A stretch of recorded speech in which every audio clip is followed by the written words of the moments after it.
Merci à David Nana et à Nadine Zongo de nous avoir cédé l'antenne respectivement à la radio et à la télé pour cette nouvelle convocation du tribunal de l'actualité. Merci à vous qui nous faites l'amitié de nous suivre en direct et en simultané sur les médias leaders TruTV et WattFM. Vous le savez, c'est un rendez-vous pour juger les faits majeurs de l'actualité d'ici et d'ailleurs. Une émission que vous pouvez suivre en un clic sur les plateformes Facebook et YouTube. Je suis Adam Scarlett Ouedraogo, président de ce tribunal. Mesdames, Messieurs, bonjour. Bonjour, Messieurs les juges. Bonjour, Président Ouedraogo. Bonjour, juge Vaha. Bonjour, Madame, Messieurs. Bonjour, juge Boukma. Bonjour, Président. Bonjour, auditeurs et téléspectateurs. Les investisseurs en trading au Burkina Faso poursuivent leur plaidoyer pour entrer en possession de leurs dû estimés à plusieurs dizaines de milliards de francs CFA. On se rappelle, en mai 2019, le Conseil régional de l'épargne publique et des marchés de l'UEMOA avait interpellé certaines sociétés de droit public de trading sur la légalité de leurs activités. L'affaire a ensuite été portée en justice. À quel niveau se trouve le dossier ? Quels sont les dessous de cette affaire et qu'est-ce qu'il faut retenir? Le sujet a été enrôlé à la présente convocation et à la barre ce matin. Nous avons Boubacar Roger Barry. Bonjour et bienvenue. Bonjour Président, bonjour Juva, bonjour Boukma. Je rappelle que vous êtes membre de la direction du regroupement des investisseurs en trading. Nous allons parler de l'activité de trading au Burkina Faso et surtout le bras de fer qui vous oppose à certaines sociétés. Alors ça sera juste après cette première virgule, les avant-propos.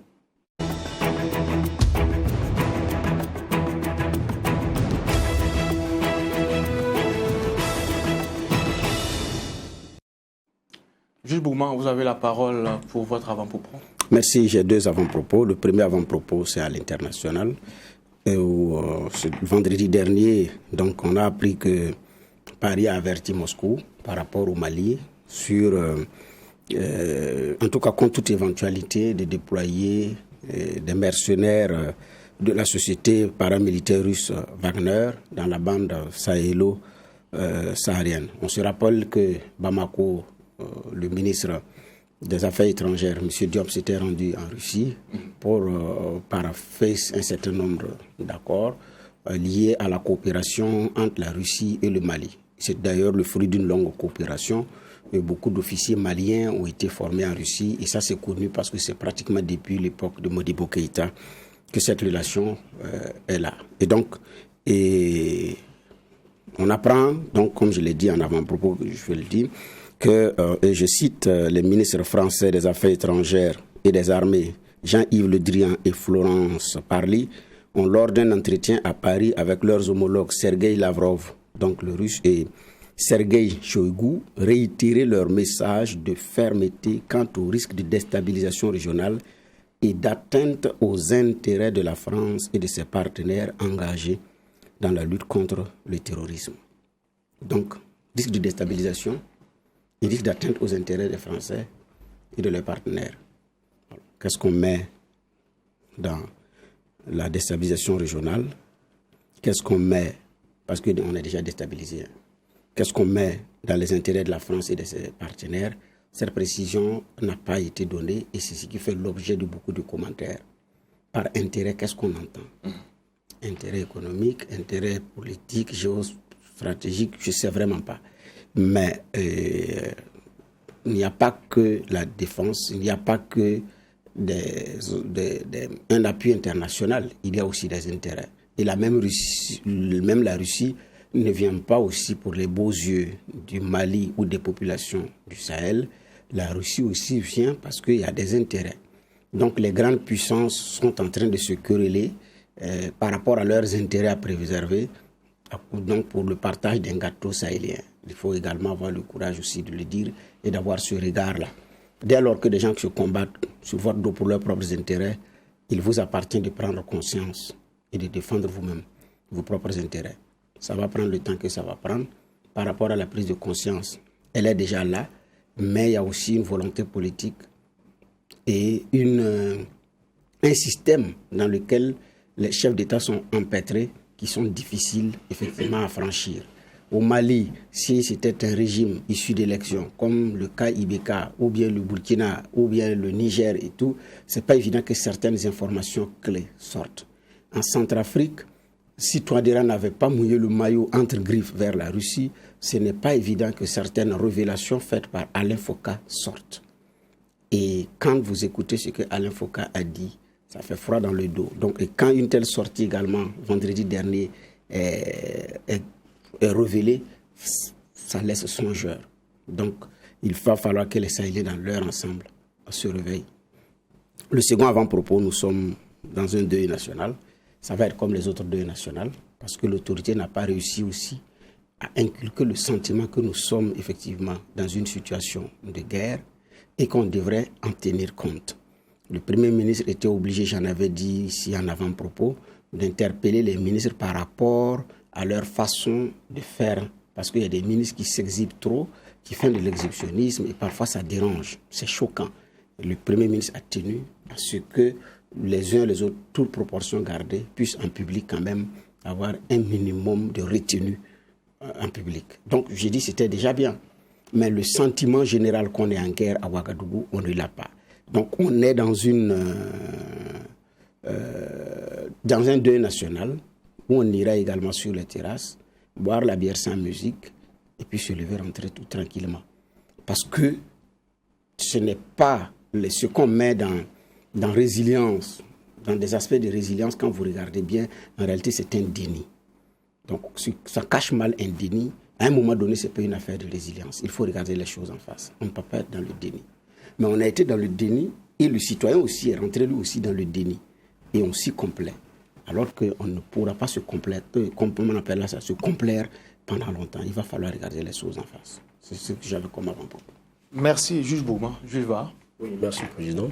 Mon avant-propos rejoint celui de Bernard Bougma sur le Mali. Mais cette fois, c'est la question de l'Union européenne qui a entériné, on va dire comme ça, les sanctions qui ont été celles de la CEDEAO. On attend d'avoir le texte pour avoir beaucoup plus de détails. Mais c'est dans la même lignée que ce que la CEDEAO a décidé il y a donc quelques jours, en gros une semaine. Et on sait, c'est la question des mouvements de certaines personnes de la junte au pouvoir, le gel de leurs avoirs à l'extérieur et tout.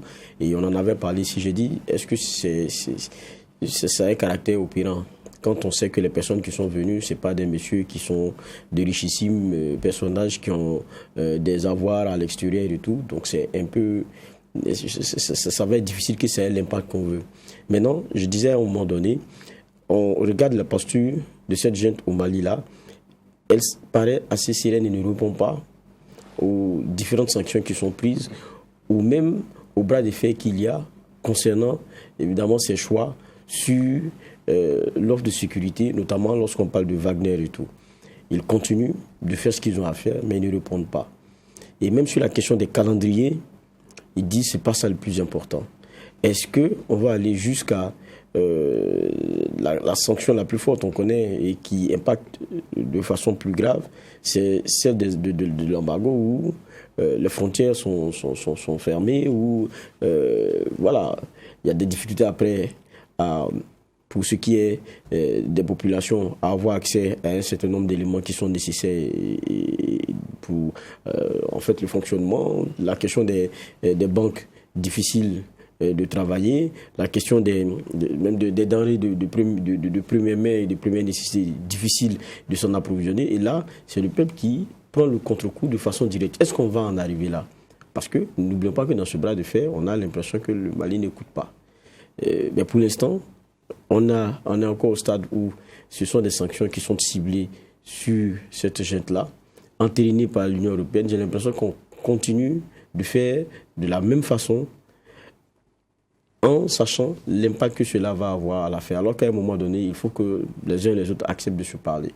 Il y a une question malienne qui doit être résolue d'abord par les Maliens qui connaissent leurs priorités et qui disent, j'écoutais une interview il n'y avait pas si longtemps, est-ce que organiser des élections dans un contexte difficile, sans prendre certains garde-fous et avoir des résultats qui ne transparaissent pas encore une certaine vérité des urnes, est-ce que cela ne risquerait pas de plonger encore le pays dans d'autres soucis? Mais ce n'est pas pour autant aussi qu'il faut donner un genre de carte blanche à une junte pour qu'elle s'éternise au pouvoir. Donc il y a juste milieu à trouver, mais je pense qu'il faut dialoguer. Merci, messieurs les juges. Nous allons également dire merci aux équipes derrière la caméra qui nous permettent d'être ensemble et en direct et en simultané du lundi au vendredi pour justement décrypter l'actualité. Ce matin, nous avons Boubacar Roger Barry à la barre. Il est membre de la direction du regroupement des investisseurs en trading. Avec nous justement et surtout avec lui, on va parler de la crise dans le secteur du trading au Burkina Faso et le bras de fer qui les oppose à certaines sociétés. Déjà, pour permettre aux téléspectateurs, aux auditeurs d'être sur la même longueur d'onde que nous, on va faire peut-être quelques définitions de concepts. C'est quoi le trading et c'est quoi un investisseur en trading, en quelques mots? D'accord, merci Monsieur le Président. Vous voyez la situation nationale, nous sommes actuellement en deuil. Vous voulez me permettre, au nom de tous les investisseurs en trading, de présenter nos condoléances aux familles des militaires disparus, à la nation entière, parce qu'un militaire qui meurt sur le front, c'est toute la nation qui est en deuil. Donc, condoléances à toute la famille. Voilà, le trading, comme on l'a défini, est un marché boursier, un marché financier. Ça veut dire qu'il y a ça se passe généralement dans les maisons boursières. Mais actuellement, même dans le privé, les gens qui font le trading. Ça veut dire que le trading, c'est payer quelque chose à moindre coût et le revendre plus cher quand les coûts augmentent. Et vous tirez un bénéfice que vous gagnez. Bon, l'investisseur en trading, c'est celui qui a mis son argent dans une société de trading et qui attend en retour un bénéfice. C'est ce que nous pensons être actuellement. D'accord. Alors, vous avez défini les deux concepts-là. Alors, vous faites partie de ceux qui ont fait confiance à certaines sociétés. Vous avez investi votre argent. On l'a dit, il y a eu l'interpellation des structures au niveau de l'espace communautaire par rapport à la légalité de cette activité-là. Alors, qu'est-ce que vous avez eu comme garantie sur justement la légalité de cette activité avant d'injecter en tout cas votre argent dedans? Est-ce que avant d'y aller, vous avez prospecté? Est-ce que vous avez cherché à connaître le cadre légal qui encadre le secteur au Burkina Faso? Bien sûr. Pratiquement tous les investisseurs. Il faut dire qu'au début du lancement des sociétés de trading, il y a eu des publicités qui ont passé sur pratiquement toutes les chaînes, parrainées par des ministres qui étaient là sur les plateaux et qui ont parlé du trading, qui ont parlé des avantages du trading. Moi qui vous parle, j'ai travaillé dans une structure où j'avais la possibilité de vérifier si les sociétés de trading là étaient à jour. Ils ont des IFU, ils ont des registres de commerce, ils ont des travailleurs pour lesquels ils payent des cotisations. Donc nous avons pris pratiquement toutes les informations avant de nous engager. D'accord. Monsieur le juge? Donc toute cette prudence sur le plan administratif par rapport à la légalité de structure, vous l'avez fait? On l'a fait. On a vérifié. Vous savez, quand une société est parrainée par un monsieur comme monsieur Pierre Claver de Miba, ce n'est pas n'importe qui sur la place financière. Il a été un grand dans la gestion des fonds et il est le parrain d'une des grandes sociétés, Globumi en particulier. Donc on a eu confiance et on est parti. D'accord. Ok. Il y a cette confiance, vous avez vérifié sur le plan administratif par rapport à la légalité des structures, donc la crédibilité des structures sur le plan administratif et légal, mais aussi à l'activité en tant que telle, qui est une activité nouvelle dans l'espace francophone, surtout burkinabé. Est-ce que vous êtes rassuré à ce niveau-là? Oui, on s'est rassuré puisque le trading existe dans pratiquement tous les pays, surtout dans les pays anglophones, où jusqu'aujourd'hui, à l'heure où je vous parle, le trading existe, est organisé, géré par une partie de l'État qui reçoit des ristournes sur tout investisseur qui reçoit de l'argent. Donc on s'est rassuré et on était confiant, on est parti. D'accord. Okay. Je vois. Nous, on a tous suivi aussi ce qui s'est passé à un moment donné, avec des notes concernant, je pense, l'UMOA et plein d'autres éléments. Et le problème, c'est que le trading n'est pas interdit. Exact. C'est pas ça le débat. Okay. Le problème, c'est la question de la collecte de l'épargne pour l'aller trader. Oui. Je crois que c'est de ça qu'il s'agit. Oui. C'est pour ça, à un moment donné, tout à l'heure, je trouvais très intéressant la typologie que vous faisiez de ceux qui sont en contact avec ce grand univers-là. Il y a les traders qui investissent directement. Oui. Et puis, il y a ceux qui ne sont pas directement dans le dur de la chose, mais qui donnent leur argent pour que quelqu'un le fasse. Okay. Alors que, de ce que moi je sais des tests qui ont été rappelés, c'est que la question de la collecte de l'épargne est bien encadrée dans notre système dans lequel nous sommes ici. Et cela est dévolu à des banques ou à des institutions qui sont bien déterminées. Je pense que c'est là où ça a commencé à poser problème. Exact. Donc, quand on dit trading, il faut qu'on comprenne que ce n'est pas illégal. Le problème, c'est que vous ne tradez pas. Non. Vous permettez à des gens de venir collecter vos sous pour aller trader. Alors qu'il y a des tests qui disent qu'ils n'ont pas qualité pour vous. C'est bien ça. Exact. Donc, ce n'est pas une question de vérifier si ces structures-là existent. Mais c'est que peut-être que vous n'avez pas, peut-être trop, vous n'étiez pas informé de certains textes avant. Oui, je suis d'accord avec vous, Jiva. Mais il faut dire que les sociétés là fonctionnent depuis 2016. L'État était au courant. Le ministère des Finances était au courant. Les banques étaient au courant, puisque c'est à travers la banque que l'investisseur va déposer son argent, qui va maintenant dans le compte de la société de trading. Pendant 3 ans, il n'y a pas un seul investisseur qui n'a pas reçu son argent ou sa ristourne jusqu'à la fermeture en mai 2019 des sociétés de trading. Donc nous avons suivi et c'est ça le problème. Alors aujourd'hui, on parle de près de 40 milliards, ce qu'on vous doit en termes d'investissement et aussi d'intérêt. Alors 40 milliards, c'est un gros chiffre. Il y a beaucoup d'enjeux financiers derrière justement le trading. Alors quel est le profil de vos membres, de ceux qui sont investisseurs au Burkina Faso? On est tenté de savoir, est-ce que c'est des opérateurs économiques? Parce que 40 milliards, c'est pas une mince affaire. Vous savez, il y a plus de 21 000 personnes qui ont investi dans le trading au Burkina. Et parmi eux, il y a toutes les catégories sociales. Il y a des militaires, il y a des gendarmes, il y a des commerçants, il y a des étudiants, il y a des élèves, il y a des balayeurs de rue, il y a même des juges et des avocats, des ministres. Il y a des grandes sociétés. Vous savez qu'il y a une société, SBH, qui a perdu 500 millions dans cette affaire. Ça veut dire que ça regroupe plein de monde. Ce n'est pas seulement des commerçants, mais c'est des retraités comme nous, genre, qui avons pris nos capitaux, investir pour nos beaux jours. C'est pourquoi la somme vaut ça. 52 000 contrats pour 21 000 investisseurs. Donc ça fait beaucoup d'argent et beaucoup de personnes.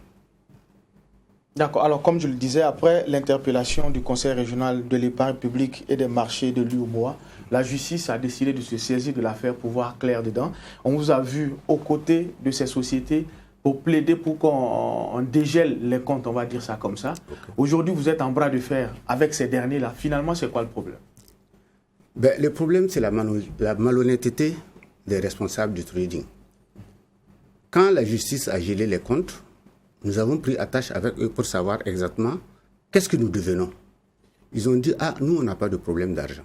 Nous avons de l'argent dans nos comptes, nous avons de l'argent dans les plateformes. Si la justice dégèle les comptes, 3-4 jours après, on vous paye votre argent. Donc nous nous sommes mis en association, surtout nous, personnes du 3e âge. Et entre parenthèses, je voudrais féliciter et remercier le procureur et son équipe pour nous avoir écoutés. Nous avons plaidé notre cause auprès du procureur pour dire, nous sommes des retraités, nous avons mis notre argent dans cette société-là. Vous avez gelé les comptes. Et je vous informe que ces responsables de société étaient tous les jours avec nous auprès du juge et du procureur pour négocier le dégel des comptes. Quand on a dégelé les comptes, on s'est rendu compte que l'une des plus grandes sociétés, Globumi, n'avait que 15 millions dans son compte. Ils ont dit, il n'y a aucun problème. Votre argent, on l'a sur la plateforme, on va faire venir. Le juge d'instruction a instruit les sociétés-là, faites venir l'argent, on a dégelé le compte pour gérer. Et ça traînait jusqu'à aujourd'hui, on n'a rien reçu. C'est la malhonnêteté des sociétés. Et un peu aussi la responsabilité de l'État. Parce que nous avions notre argent sans problème. C'est l'État qui a dit d'arrêter. L'État devait, par exemple, comme au Togo, comme vous l'avez suivi dernièrement, au niveau des sociétés de trading au Togo, quand l'État a arrêté les responsables des sociétés, ils ont créé une commission interministérielle chargée de rembourser les capitaux des investisseurs. À notre niveau, l'État n'a pas bougé le doigt. Nous nous rappelons qu'un jour, le ministre des Finances, je crois que c'était à une question orale, à l'Assemblée, a dit que les investisseurs seront remboursés. Les capitaux seront remboursés. Ça fait 2 ans, 3 ans, on attend, jusqu'aujourd'hui, on n'a rien. D'accord. Aujourd'hui, vous indexez la responsabilité de l'État. Vous pointez du doigt aussi la responsabilité des sociétés parce que vous estimez que ces derniers ne jouent pas franc jeu. Mais quand on écoute certains, on estime que vous avez été victime de votre naïveté. Vous avez décidé d'emprunter la courte échelle. Est-ce que vous entendez ces reproches-là? On entend. On a des situations de ces gens-là. On entend tous les jours. Ils veulent l'argent facile. Ce n'est pas parce qu'on veut l'argent facile. C'est parce que pour nous, quand on investissait, les sociétés étaient des sociétés normaux qui avaient tous les documents pour faire le travail. C'est comme quand un commerçant, il va acheter du matériel, il l'attend, par exemple du mil, il l'attend, quand le prix va augmenter, il va vendre pour avoir son bénéfice. C'est une activité légale, comme l'a dit le juge, c'est pas interdit. Nous n'avons pas été naïfs. Si c'était seulement des analphabètes qui étaient rentrés dans cette affaire, vous comprenez, il y a des juges, il y a des ministres. Le ministre Fabéré, il n'est pas n'importe qui. S'il a accepté de mettre son argent dans une structure de ces gens-là, c'est parce qu'il y a eu une confiance que nous avons eue auprès de ces sociétés-là et avec l'aval pratiquement du gouvernement, puisqu'ils ont travaillé pendant plus de 3 ans. Nous n'avons pas été naïfs. Juge Bouma. Oui, ce qu'il dit est intéressant. Maintenant, la question, où sont aujourd'hui les patrons de ces sociétés-là? Parce qu'une société qui jure la main sur le cœur, que si les banques, les comptes sont dégelés le lendemain, effectivement, comment on appelle ça, les investisseurs allaient être payés.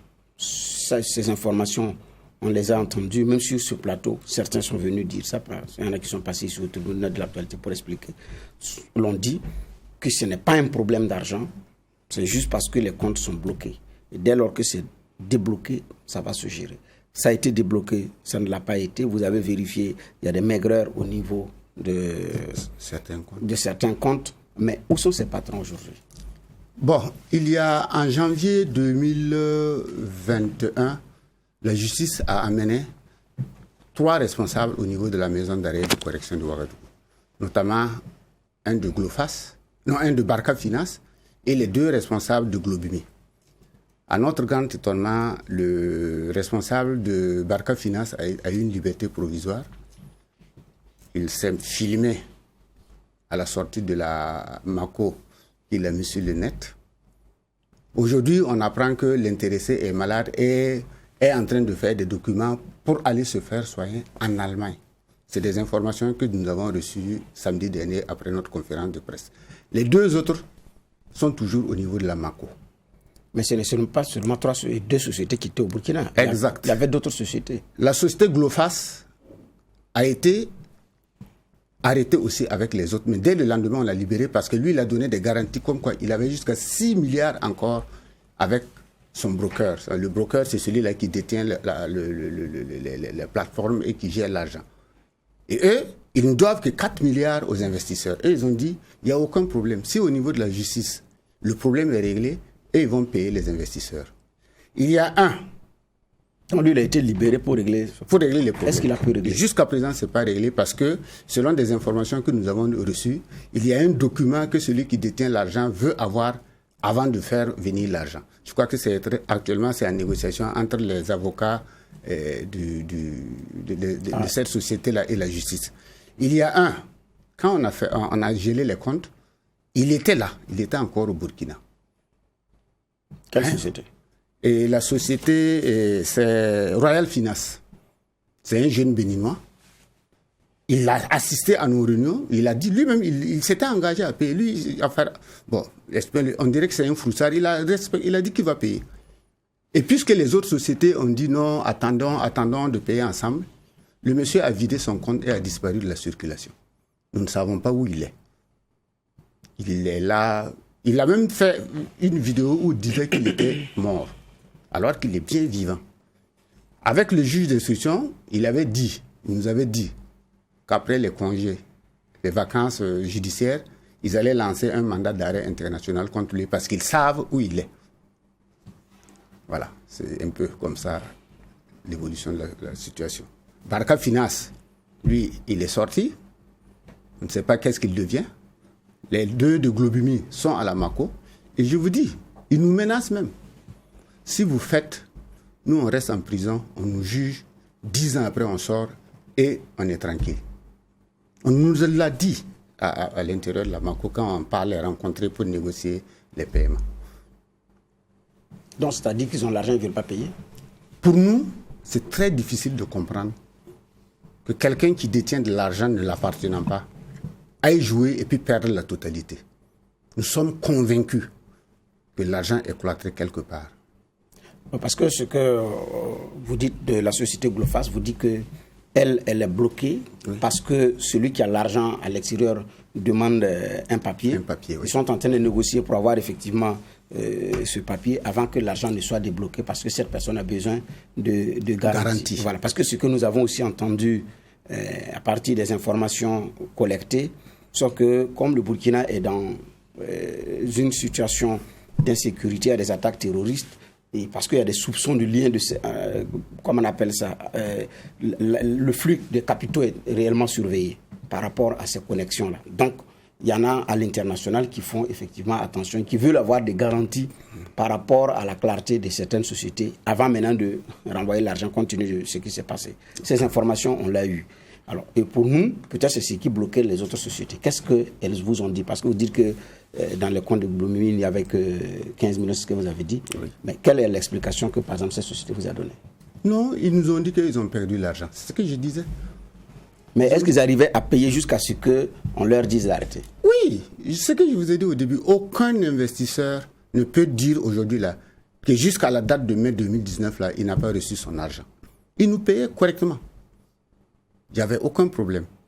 C'est après, comme je dis, en fait, pour nous, ils nous ont trompés et ils ont trompé aussi l'État. Ils ont profité de l'inaction de l'État pour faire disparaître les sous dans des paradis fiscaux, comme on le dit généralement. Nous sommes convaincus qu'il y a l'argent. Il y a un même qui nous a dit que laissez-les sortir, on va les amener chez les Congolais. Ils diront où il y a l'argent. Parce que nous savons qu'ils ont l'argent. Nous sommes convaincus que l'argent est là. Les deux autres sociétés, comme je vous l'ai dit, l'autre a vidé ses comptes et il a détalé, il est dans la nature. Glofas a dit qu'il a l'argent. Et l'autre, la dernière société est Globumi, et ils sont à la Mako. C'est eux qui disent qu'ils ont perdu de l'argent. Les autres n'ont pas perdu de l'argent. Normalement, les autres sociétés devaient dédommager les investisseurs. Mais c'est un conglomérat de malfrats. Ils se sont entendus et ils se sont dit, bon, puisque l'État ne dit rien, on va dire qu'on ne va pas payer. Parce que ça se passe, on le voit deux fois, des fonctionnaires qui détournent des millions, on les met à la Mako et puis après, bon, ils profitent de leur argent. Alors, ma dernière question sur cette série, c'est aussi la responsabilité d'un État que vous pointez du doigt. Vous avez pris l'exemple togolais. Effectivement, ici, après l'initiative du gouvernement et tout, donc, qu'est-ce que vous avez dit à l'État à travers ces représentants que vous avez rencontrés par rapport à une telle situation? Parce que quand on compare ce que le Togo a prévu et ici, ça n'a rien, ce n'est pas les mêmes choses. Bon, nous n'avons pas pu rencontrer beaucoup. C'est vrai que nous avons pris attache avec le ministre d'État, ministre de la Réconciliation, pour l'exposer notre problème parce que nous sommes dans une période de réconciliation. C'est 21 000 investisseurs et derrière ces 21 000 investisseurs-là, si on compte le nombre de personnes qu'il y en a beaucoup. On l'a demandé d'intervenir auprès du ministre des Finances, du ministre de la Justice et autres pour que nous ayons notre argent. Nous sommes en train de prendre contact avec des députés, majorité comme opposition, pour les demander, mais rappelez le ministre des Finances à l'Assemblée, posez-lui la question, vous aviez dit qu'on allait rembourser les capitaux, qu'est-ce qui se passe? Donc nous sommes en pourparlers avec ces gens-là. Nous nous préparons aussi à rencontrer, demander une audience auprès du ministre des Finances, parce que c'est ce que nous pouvons faire, pour demander leur appui. Parce que vraiment, nous souffrons. Alors, que dit aujourd'hui la justice face au refus de ces derniers-là de vous payer? Parce qu'effectivement, vous l'avez dit, il y a eu des actions qui ont été engagées. La justice qui avait gelé les comptes a finalement décidé de permettre à ces derniers de s'exécuter. Ils ne le font pas. Qu'est-ce que la justice dit? Bon, il faut dire que la justice, ce n'était pas pour nous rembourser notre argent que la justice avait été saisie par la CENTIF. C'était parce qu'ils pensaient que parmi les investisseurs ou les sociétés de trading, il y avait du blanchiment d'argent, du financement du terrorisme. C'était leur rôle au niveau de la justice. C'est pourquoi ils ont gelé les comptes. La justice actuellement a les mains liées. Ils ont dit, nous n'avons pas d'argent. En fait, quand on les a déposés à la MACO, ce n'était pas pour ça, c'était pour leur sécurité. C'est ce que on nous avait dit. Parce qu'effectivement, même à l'intérieur de la MACO, ils sont menacés par des investisseurs qui partent les rendre visite. S'ils sortent, nous ne savons pas. Nous, en tant que responsables, nous sommes un peu sages, on ne va pas aller jusqu'à... Mais nous savons qu'il y a des jeunes qui ont tout perdu et qui, sérieusement, si Cécile sont dehors, je ne sais pas qu'est-ce qui va les arriver. Donc, au niveau de la justice, ils sont toujours dans leur enquête, ils n'ont pas fini, parce qu'ils nous ont dit que même si on trouvait une solution avec les sociétés et qu'ils doivent payer, il y a certaines personnes qui ne seront pas payées parce qu'ils ne sont pas venus justifier leur avoir. Nous avons reçu des documents des sociétés nous devons justifier, chacun est parti avec ses justificatifs au niveau de la justice déposés. Mais il y en a qui ne sont pas partis. Et il y a toujours des brebis galeuses dans toute chose. Nous attendons de voir quand la justice, quand on va avoir l'autorisation d'être payé, c'est la justice qui va déterminer qui doit être payé et qui ne doit pas être payé. Ok. Juge Vara. Oui. Moi, je veux pour que ceux qui nous écoutent aussi puissent comprendre un peu. Si vous disiez à un moment donné qu'ils exerçaient légalement, donc pour vous, ça vous a donné confiance, vous y êtes allé. Et vous dites, normalement, ça devrait continuer de fonctionner sans problème. Mais en même temps, vous dites que la plupart des gens qu'on a arrêtés, qui sont écroués, c'est des malfrats parce qu'ils refusent de payer. Donc ça veut dire que d'une façon ou d'une autre, on allait arriver à un point où il allait avoir des plaintes. Parce que celui qui aujourd'hui dit je ne paye pas, ça veut dire que demain, vos sous-là, il ne comptait pas donner. Il y a des situations qu'il arrange aujourd'hui, il dit qu'il ne paye pas. Mais d'une façon ou d'une autre, on allait arriver dans une situation qui est celle qu'on est en train de voir aujourd'hui. On peut dire que bon, il y a un État qui aurait pu prendre le problème à bras le corps dès le début, mais le Burkina n'est pas le premier pays à connaître cela. Il y a même plus de 10 ans, vous marquez à côté en Côte d'Ivoire, ça a chauffé. Le Togo, on a parlé, on a vu avec la fameuse note qui avait tout chamboulé, celle du CREMP, du Conseil régional des marchés, non pas des marchés, le Conseil régional de l'épargne publique et des marchés financiers. C'est sa note-là qui a commencé à poser problème, notamment aux traders. Vous ne vous êtes pas dit à un moment donné, si ailleurs, même que vous prenez au Brésil et tout, l'histoire nous montrer que à un moment donné là, c'est comme un écran de verre, ça se casse. Beaucoup perdent. Et ça devient un véritable problème de société. Vous vous êtes dit, malgré ça, ce qui se passe au Burkina, ça va marcher. C'est ce que vous vous êtes dit. Non. Je vous ai dit que pour nous, ce que vous dites là, c'est ce qui pouvait arriver. Mais nous ne sommes pas arrivés jusque-là. Pour nous, les sociétés honoraient leur engagement jusqu'en mai 2019. Si, entre-temps, il allait avoir un problème, nous allons peut-être supporter les conséquences. Mais pour le moment, nous n'avions pas ce problème-là. Nous n'avions pas ce problème-là au moment où les sociétés ont été fermées. Peut-être qu'à la longue, il allait avoir ce problème où les sociétés ne pourront plus payer. Mais jusqu'à la date de mai, nous n'avions pas ce problème-là. Je dis qu'il faudrait qu'il soit pédagogique aussi pour ceux qui nous écoutent. Oui. Dites-nous en gros, parce qu'on parle d'investissement, tout ça, c'est des vues de l'esprit. En moyenne, combien vous investissiez? Et puis, on vous promettait combien? Bon, il y en a qui ont investi 50 000 parce que ça partait de 50 000 à 500 000, 1 milliard, 2 milliards. D'accord. Bon, disons, si vous mettez 100 000, on vous propose combien? Si vous mettez 100 000, on vous propose 11% de 100 000 par mois. C'est-à-dire, je mets 100 000 aujourd'hui. Oui. 3 mois après, je commence à récupérer 11% de mes 100 000. D'accord. Et à la fin des 12 mois, la société prend 15% des 100 000 pour elle. Donc, en un an, vous vous retrouvez avec combien? Faites le calcul. 11 000 par 12, on est à plus de 100 et quelques mille francs. Parce que les banques font 7% l'an, 7-8% l'an. C'est pourquoi beaucoup d'investisseurs sont partis, même leur DAT, ils ont cassé pour pouvoir aller dans ces structures-là. Parce que la banque fait 7% l'an. Si vous trouvez quelqu'un qui vous fait 11% le mois, c'est encourageant. Et beaucoup en ont profité. Ça, il faut le reconnaître. Pendant les 3 ans, Il y en a qui ont investi énormément à partir de ces sociétés de trading. Mais on sait qu'en la matière aussi, c'est les premiers venus, premiers servis. Vous connaissez la pyramide de Ponzi. Ponzi, oui. Voilà, il y en a qui viennent, qui disent bon, écoute, je suis trader, mais au fond, c'est aux souscriptions qu'on prend pour régler en partie celui qui est là, et c'est comme ça. Et puis après, maintenant, quand ça ne fonctionne plus, on disparaît dans la nature. Et même quand on parle de trading, je crois que vous, moi, tout le monde peut être trader. Exact. Il suffit seulement d'aller sur les plateformes, ouvrir un compte et puis commencer à travailler. Même les brokers, qu'est-ce qu'ils permettent aujourd'hui? On vous permet même d'avoir un compte virtuel. Pendant un moment, vous vous exercez et quand vous pensez que vous êtes bon, vous transformez votre compte virtuel en un compte réel et puis vous commencez à faire ce qu'il faut. Pourquoi est-ce que, si vous avez si confiance au trading, vous avez préféré prendre votre argent, aller donner à des gens que vous ne connaissez pas? Et il faut avoir une certaine formation pour pouvoir trader soi-même.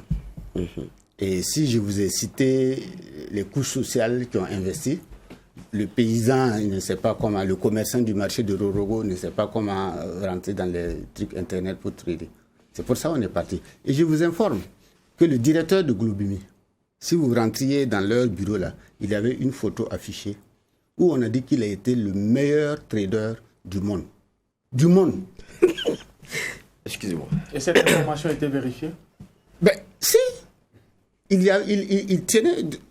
Pour ceux qui sont partis dans les bureaux de Globimi, ont vu le monsieur, son billet, tenir son diplôme, où c'est écrit meilleur trader. Au monde. Au monde. On a dit que ce qu'il a fait comme bénéfice avec ce qu'on l'a donné là, je ne sais pas si c'était un concours ou quelque chose de ce genre-là. Donc, il a été publicité comme étant l'un des meilleurs. Vous avez tenté de vérifier ça? Non. Vous savez, quand on rentre dans ce genre de structure-là, ce n'est pas toutes les vérifications. Moi, je vous ai dit que j'ai vérifié parce que j'étais dans une société, dans une institution où j'avais la possibilité de voir s'il y avait le commerçant du marché, le militaire qui va au front, qui donne son argent, qui dit à sa femme, chaque mois, va prendre les intérêts là pour nourrir ma famille. Lui, il ne fait pas ces recherches-là. Il y a des moments où on investit dans quelque chose sans pousser loin. Parce qu'on a vu Bougma réussir. Bon, j'y vais aussi. Mais vous dites 11% et tout, mais quelquefois, ce que nous apprenait, c'est que c'était du simple, des fois au double, mais même au triple de ce qu'on investit, qu'on gagne en peu de temps. En une année, oui. En une année. Par exemple, si vous investissez 3,5 millions, vous avez pratiquement 455 000 par mois pendant 11 mois. En plus de ce que vous avez investi, c'est-à-dire... Oui, l'investissement est là. Et quand vous voulez arrêter, la société prend 15% de votre 3,5 millions pour elle et vous rembourse les 2,6 millions et quelques. Pour ceux qui veulent arrêter. Ceux qui veulent continuer, ils complètent encore pour atteindre le montant pour lequel ils veulent investir. Mais je veux dire, quelque part, il n'y a pas quelque chose qui vous dit, est-ce que c'est pas trop facile? Parce que connaissons, on parle du trading, hein. Ce qui est rémunéré, c'est le risque. C'est comme ça que plus vous prenez de risques, plus la rémunération elle est forte. Et qui dit risque, ça veut dire soit on gagne, soit on perd. Exact. Alors que le contrat qu'ils avaient avec vous, c'est qu'ils vous garantissent à 100% le retour sur l'investissement que vous faites selon un pourcentage qui, pour les banques ou pour quoi, n'est pas tenable. C'est-à-dire, lui, il prend l'argent, il s'en va risquer. C'est-à-dire, il peut gagner ou perdre, mais il vous garantit qu'à tout le coup, il vous rembourse. Vous vous dites pas à un moment donné, c'est risqué. C'est possible que certains y ont pensé. Puisqu'il y a beaucoup, après avoir reçu leur premier truc, ont arrêté. Parce qu'ils ont eu des conseils. Moi, j'ai une dame là qui a investi 11 millions. Le lendemain, son mari a dit non, c'est un truc à risque. Va récupérer l'argent. Elle est partie et la société l'a remis l'argent. Il y a eu ces gens-là. Mais il y a eu des gens comme nous qui avons cru, parce que jusqu'à mai, on recevait ce qu'on recevait. Donc, c'est possible. Possible qu'à un moment, la machine se grippe. Mais pour nous, actuellement, là, jusqu'à ce que nous avons toujours reçu notre argent. Voilà. Oui, ça me rappelle ce film Assaut à Wall Street où le jeune a misé son argent qui a perdu avec tout ce qui va avec, et puis la colère, et puis bon, je parle des autres éléments. Ça veut dire qu'effectivement, c'est un élément à risque, parce que c'est de l'investissement. Vous pouvez gagner, vous pouvez perdre. Dans le cas burkinabé, certains savaient qu'ils peuvent gagner ou qu'ils peuvent perdre. Parce que quand on parle du marché boursier et tout, ça peut à un moment donné ne pas fonctionner. Mais ici, sauf que les problèmes ont commencé quand ils ont fonctionné 3 ans sans problème, donc ça a rassuré quand même. Oui. Voilà. Et c'est quand ça a été arrêté, les comptes gelés, que des gens subitement effectivement ont perdu de l'argent. Alors la question qu'on se pose, c'est est-ce que c'était un système? Parce que tant que des gens venaient donner de l'argent, on pouvait trouver de l'argent pour rembourser à des gens. Mais comme on n'a plus de l'argent, où est passé les revenus? La question qu'on se pose, c'est que est-ce que c'est ce capital-là qui est parti? Et où il est parti? Parce que, à défaut de pouvoir rembourser ce qui était prévu, au moins c'est le capital. Exact. C'est ce que nous réclamons. Au moins le capital pouvait être remboursé. Mais pourquoi les sociétés ne veulent pas ou ne disent qu'elles ne peuvent pas rembourser le capital? Ça, c'est la grosse interrogation.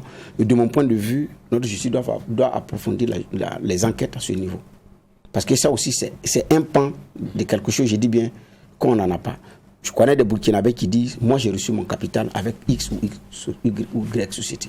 Ça, j'ai rencontré certains qui disent, moi j'ai reçu mon capital.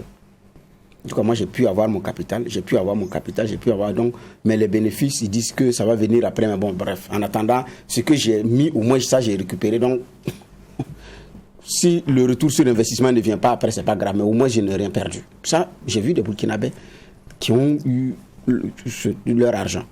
Mais il y en a aussi qui n'ont pas eu. Pourquoi? Ça, c'est la question fondamentale qu'on se pose. Est-ce que vous êtes allé chercher dans ce sens-là, savoir qu'est-ce qui ne va pas? Oui, parce que quand les comptes ont été dégelés, les sociétés qui avaient encore de l'argent dans leurs comptes, il y en a qui avaient 800 et quelques millions, ils ont commencé à payer les petits montants, les 50 000, 100 000, 200 000, jusqu'à 500 000. En attendant, comme ils l'avaient promis, que l'argent vienne à partir des plateformes pour payer, rembourser ceux qui ont investi les gros montants. Et c'est ce que nous avons toujours attendu. Quand vous parlez de la justice a commis une société, un individu, Breba, pour faire une expertise sur les soi-disant pertes d'argent. Voilà, c'est là où moi je dis par exemple qu'on dit un voleur n'écrit jamais au voleur. C'est très rare. Monsieur Breba a eu des démêlés avec ses investisseurs quand il faisait du trading. Il est connu de la justice. C'est le seul reproche que nous faisons à la justice. D'avoir choisi un qui a déjà eu des démêlés. Il ne va jamais dire... Si lui, il a caché l'argent, et à lui, on dit va faire une enquête, ben, il ne dira pas comment il a fait pour... Donc c'est un ancien... C'est un ancien qui a fait du trading et qui a fait perdre de l'argent à ses investisseurs. Qu'il a été demandé de faire les enquêtes. À lui, il a été demandé de faire des enquêtes. Alors, derrière cette affaire-là, vous dites qu'il y a un drame humain qui se joue. Oui. Vous parlez de certains nouveaux membres qui sont dans la dépression. Parlez-nous un peu de ce chapitre-là et qu'est-ce qui est fait? Qu'est-ce que nous pouvons faire? Nous, en tant que premiers responsables de la structure, nous sommes tous les jours alertés par des gens qui viennent même jusqu'à domicile pour dire « Ah, monsieur Barry, j'ai un qui a comment on appelle ça, le truc des vieux qu'on opère, la prostate. Il est parti pour une opération de prostate. On a dit, ah, il y a un cancer qui s'est greffé. Il vous faut une chimio. Et le montant, il est venu, il m'a dit, mais Barry, je fais comment? Je vais mourir. J'ai dit, mais vraiment, je n'ai pas de solution. Il y a des veuves, je connais une veuve qui est même d'une de notre association, qui a utilisé le capital d'essai de son mari qui a investi. Et quand ça marchait, elle a inscrit son enfant dans une école de formation professionnelle à Cambouensé. Mais quand ça s'est arrêté, l'enfant a fait une année sabbatique par obligation, par force, parce que la maman n'avait plus d'argent. Et il y avait des problèmes entre la maman et les enfants qui ont dit qu'elle a dilapidé le truc de leur papa. Il y a beaucoup de... C'est vraiment grave. C'est vraiment grave. Alors, quand on parle du volet judiciaire, vous avez dit, tout ce qui a été tenté sur le terrain judiciaire a été du fait de l'État pour comprendre le système, mais pas pour qu'on vous rembourse. Alors, vous, à votre niveau, qu'est-ce que vous avez pris comme justement, je dirais, action pour rentrer en possession de votre dû? C'est ça l'objet de la conférence de presse. C'est pourquoi on a dit que nous voulons que les journalistes en parlent pour que l'État mette sa main dedans. Il n'y a que l'État qui puisse faire quelque chose pour les investisseurs parce que c'est leur rôle de secourir, d'aider ceux qui sont dans la détresse. C'est pourquoi nous demandons à l'État ou elle prend en charge le crédit de ces sociétés-là et nous donne notre argent et poursuivre, ou bien, en tout cas, qu'il trouve une solution pour que nous soyons dédommagés. Nous n'avons pas d'autre solution. La justice, qu'est-ce qu'elle peut faire? Elle a mis les gars à la Mako, d'autres sont en liberté provisoire et tentent de disparaître. Qu'est-ce que nous pouvons faire?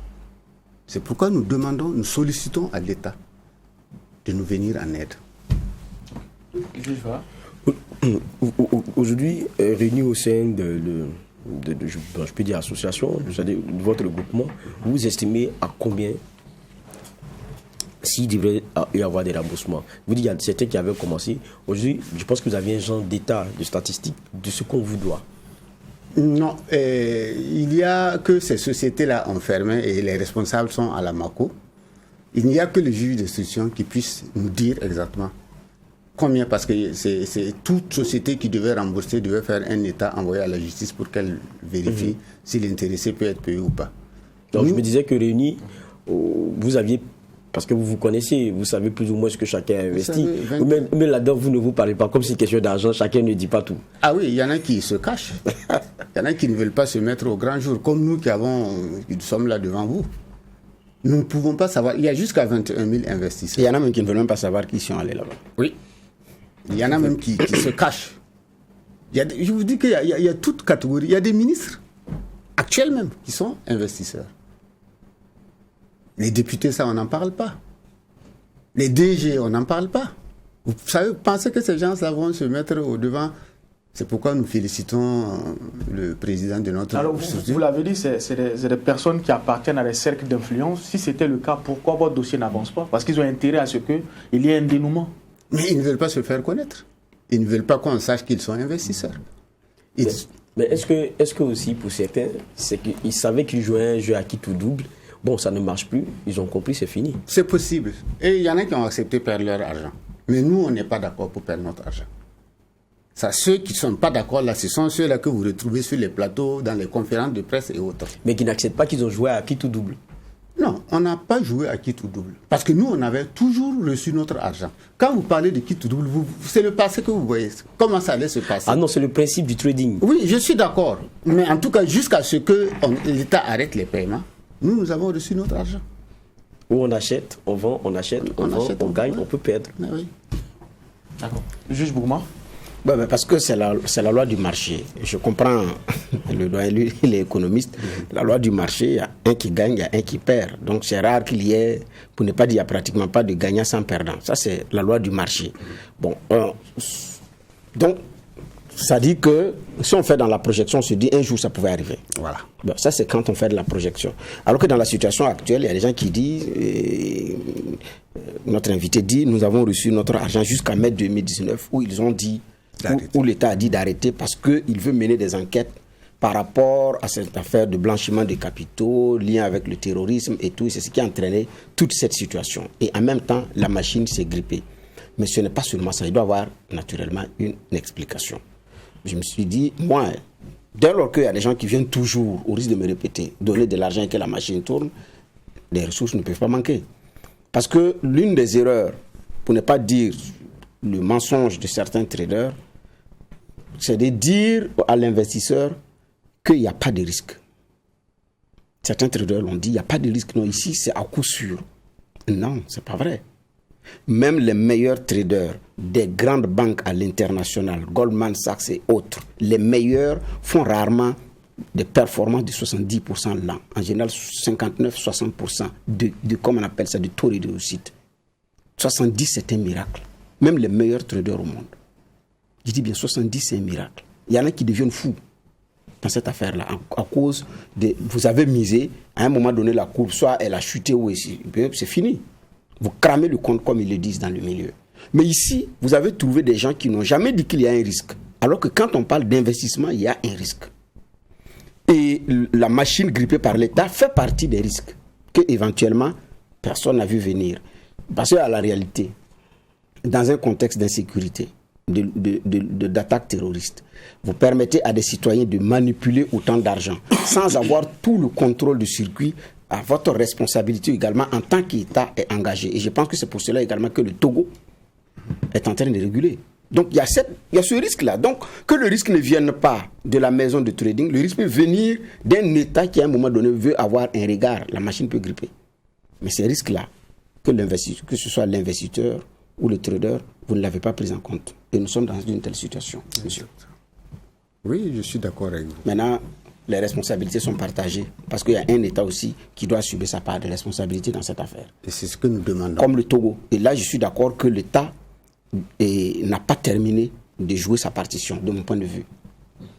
Oui, ce que Bernard dit, c'est très intéressant parce que dans cette affaire-là, il y a des niveaux de responsabilité. Et c'est clair qu'on ne peut pas concevoir qu'on sache qu'une activité qui est en train d'être menée risque de poser problème parce qu'elle ne respecte pas des textes et qu'on laisse faire pendant des années. Et qu'on retrouve même des gens de notre administration à un certain niveau qui y sont, sachant que ces structures, je dis encore, le trading n'est pas illégal. Mais le problème, c'est qu'ils n'ont pas qualité pour aller collecter l'épargne. C'est ce que le CREMF a rappelé à un moment donné. Exact. Et c'est le rappel d'un texte. Donc ça veut dire à partir du moment où ils venaient prendre votre argent, ils étaient dans l'illégalité. Mais l'État était au courant. Et l'État était au courant. Et l'État a laissé faire. C'est là où il y a les niveaux de responsabilité. Maintenant, on peut venir disserter sur la question de choses comme on appelle certains qui se sont fait arnaquer, ils ont eu foi facilement et tout. Mais c'est qu'il y a il y a cette réalité chez nous. On peut retrouver cela même dans la question de la question des lotissements aujourd'hui. On est temps de rattraper les choses. Pourquoi? Les gens font sur la question de la promotion et la spéculation immobilière, ils le font aussi au vu de tout le monde. Et après, on vient, on dit, non, nous, au niveau du ministère, on n'a jamais octroyé de papiers pour qu'ils continuent de faire. Mais vous les laissez, ils font même des publicités, vous voyez. C'est un peu dans la situation dans laquelle nous sommes. On laisse faire, et à un moment donné, on dit non, et il faut qu'on respecte les textes, parce que c'est comme ça qu'on devrait faire. Mais pendant tout ce temps-là, pourquoi est-ce que vous avez laissé faire? Quel est votre rôle de veille? Pourquoi est-ce que vous laissez la chose se faire? C'est la situation de pourrissement dans laquelle on est aujourd'hui. Mais en même temps, pour terminer dans ce que moi j'ai comme argumentaire sur ce sujet, j'ai dit responsabilité, il y a aussi beaucoup de vous. Je pense que ça aussi, honnêtement, il faut qu'on se le dise. Parce que quand je vais pour déposer 100 000 et puis bien, comme vous le dites là, je dépose 3 millions, chaque mois on vient me verser pratiquement 500 000 francs et à la fin, dans mes 3 millions, on me donne encore une partie de mes 3 millions. Ça veut dire que quand même, si c'est comme ça on gagne l'argent là, il n'y aurait pas beaucoup de pauvres. Ça veut dire qu'il y a quelque chose. Donc, il y a aussi une responsabilité qui est la vôtre. J'ai dit que, comme j'ai dit à un moment donné, peut-être que certains ne parlent pas parce qu'ils savent, ils ont mesuré les risques qu'ils prenaient. Okay. Ça marchait. Peut-être que le gars, il a mis 10 millions dedans, il s'en est sorti avec 100 millions. Maintenant, il se rend compte qu'il a perdu peut-être 20 millions. Il dit, là, j'ai gagné ce que je pouvais. Exact. Mais il savait qu'il prenait des risques.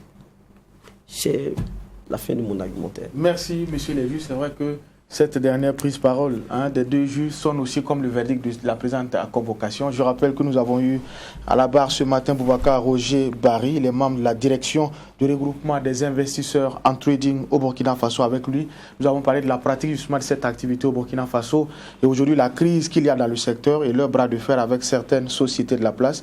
Merci d'être venu à la barre du tribunal de l'actualité. Merci également, monsieur les juges, pour les clés de lecture sur le sujet à relais. Nous allons mettre un point final à la présente convocation et se donner rendez-vous demain pour la même mission. Poser un regard critique sur l'actualité, mais en attendant, restez fidèles au programme des médias leaders True TV et WattFM.